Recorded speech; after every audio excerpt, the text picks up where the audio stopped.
Press TV. In the US, a 20-year-old woman has been left in a coma after being tased by a Florida police officer while handcuffed.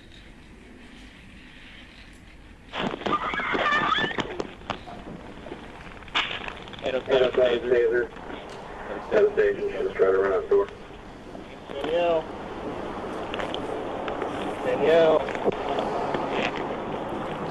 Come on. Doctors say the woman was left brain dead during the incident and will likely never wake up. Footage from a police cruiser dashboard camera shows the officer firing the taser's electric probes into her back. She then spins, falls backwards and hits her head on the ground. The Florida Highway Police say the officer was trying to prevent the woman from fleeing and has cleared the officer of any wrongdoing. Experts have, however, slammed the policeman's use of the taser, saying he would have easily been able to apprehend her. Amnesty International says hundreds of Americans have been killed in taser attacks by police.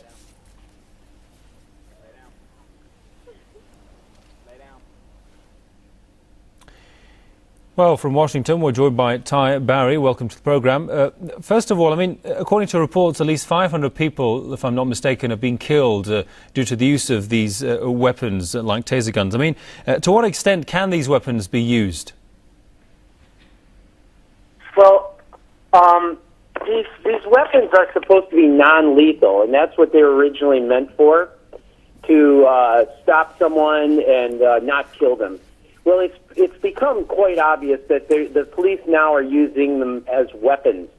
And as we saw in Oakland with Oscar Grant, the police pretended like they actually were pulling out their taser gun when they actually pulled out a real gun and shot a man in the head. This has gone on far too long. We saw in the video of the one young woman that's now brain dead in Florida that she was a few feet away from a policeman who could have easily waited, used non-lethal force, and could have easily apprehended that person that was running. We don't even know why she was running.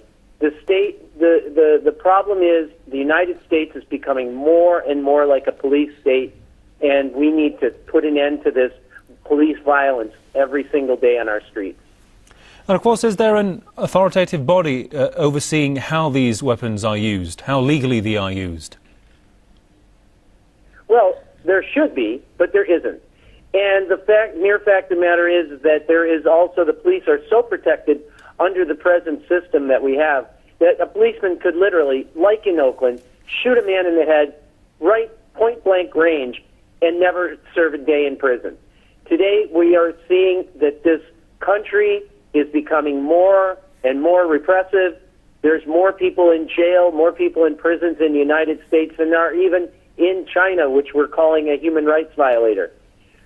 The problem is that we don't get the facts correct in this United States. In the United States, our police are killing us, killing the people every single day.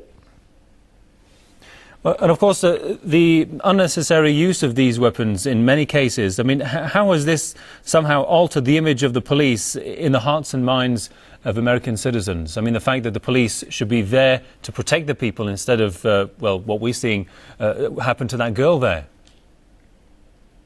Well, I should get back to the fact I didn't really answer your last question. There is no body, any particular body that is overseeing the violence in our police force every day.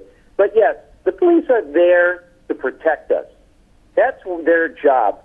But it's turned into a more of, as I am an occupier, these police seem to be the private police force of the 1%. They try and curtail the motions of people every single day in our cities of where we can and cannot go to, and it's getting more and more repressive and more violent on the police side.